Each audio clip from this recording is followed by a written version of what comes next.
How to develop confidence? Well, if we just had to Google this, I'm sure we would be bombarded with so much information. There are countless videos and numerous self-help books that can actually help you develop your confidence. And it is probably even broken down into simple steps. So many of us struggle with this. We all want to be and feel confident. What's stopping us then?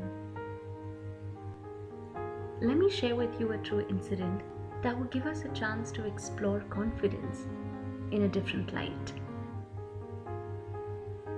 There was once a huge mud statue of Buddha in Thailand. Now this statue is very popular, and over time, as the devotees kept increasing, the temple seemed very small, and so they wanted to move the statue into a more spacious temple. Since the statue is made of mud, great precaution was taken to avoid any damage in the shifting process. On a bright and sunny day, the statue was loaded on a vehicle with great care. Somewhere along the journey, the sky suddenly turned grey and cloudy, and a downpour of rain began. Now, in order to protect the statue, they used a tarpaulin to shield the statue. But the blowing winds and the rain had made this a very difficult task.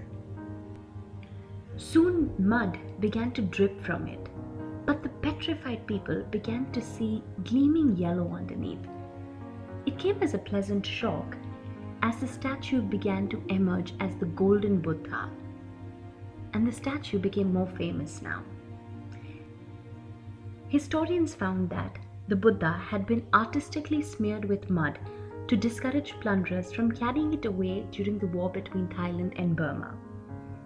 In the attack, all the monks had been killed, and it wasn't until then, in 1957, that this great treasure was actually discovered.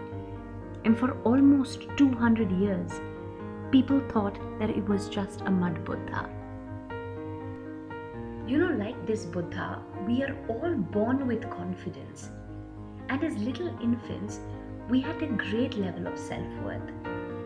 But over the course of our life, we pile layers of mud upon ourselves. Now this could be because of your experiences, your interaction with people.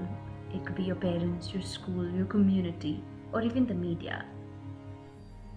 But the heaviest layer, now that could be your own doing. Your unconscious thinking, your thought patterns could also influence the way you see yourself. Eventually, we are so laden with layers of mud that we forget the gold which is inside of us. We become more associated with the mud rather than the gold. And it is somewhere in this process that we lose touch with who we really are, and we lose the self-confidence that we had as infants. So to work on our confidence and to build our confidence, I think it is important to understand, how did we really lose our confidence? Here, each one of us has a different story.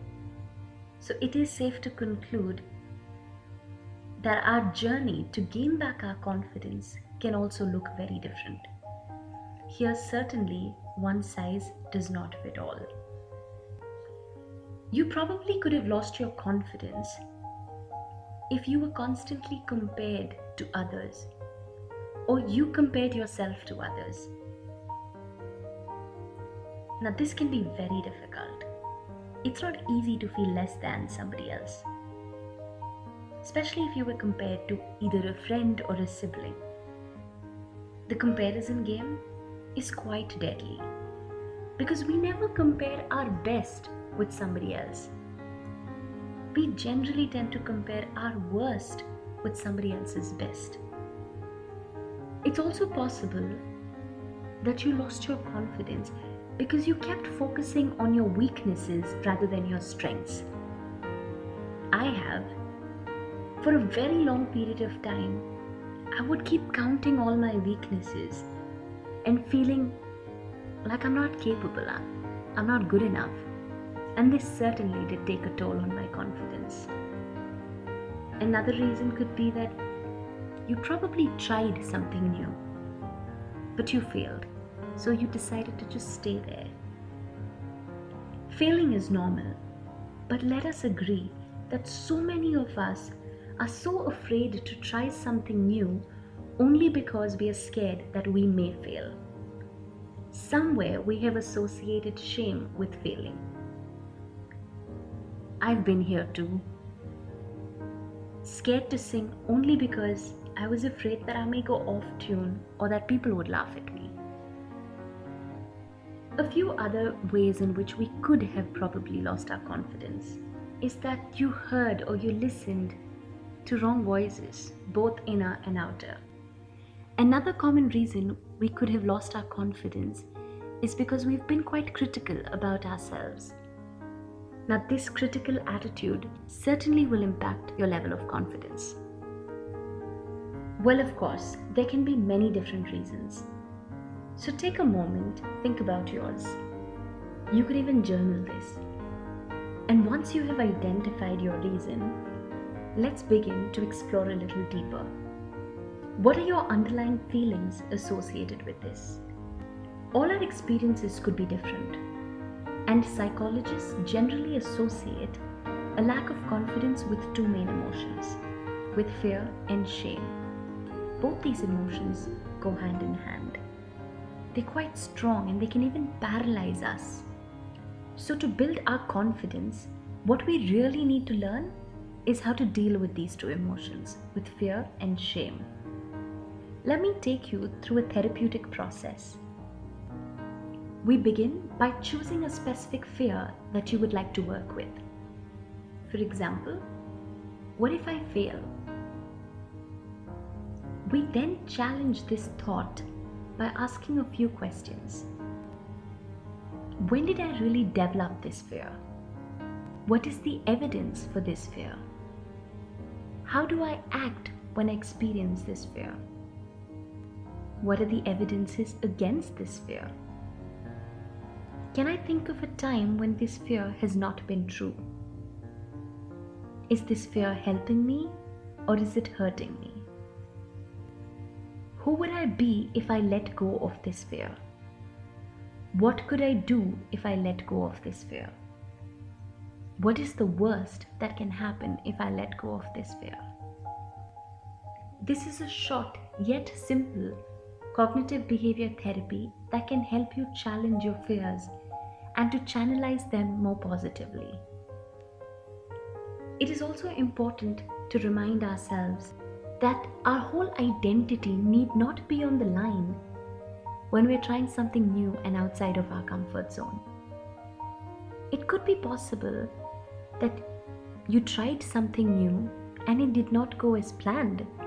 You probably failed and failed real bad. Well, for me, it was at a singing competition. In spite of several practices, when I went up on stage, I blanked out. I was really ashamed to sing after that. It can be very scary when our efforts are not rewarded. But it need not be soul-crushing in the way shame is. It's only when I realized that a single day does not determine my ability to sing.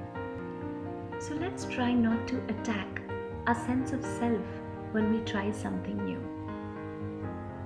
Another way to deal with shame is to recognize your triggers. One of shame's cheekiest tricks is its ability to hit us where we are most vulnerable. By being aware of what our shame triggers are, we can help nip this process in the bud. The best way to deal with shame is through self-compassion. Self-compassion is treating yourself with the same kind of kindness and care that you would do to someone that you love. It is based on the same principle of love your neighbor as yourself. It is important to show kindness, compassion, care and forgiveness towards yourself and then towards others. And when you work around your fear and shame, you'll find yourself a lot more free to create to take risks, and to be more innovative. And this will make you confident to be who you really are.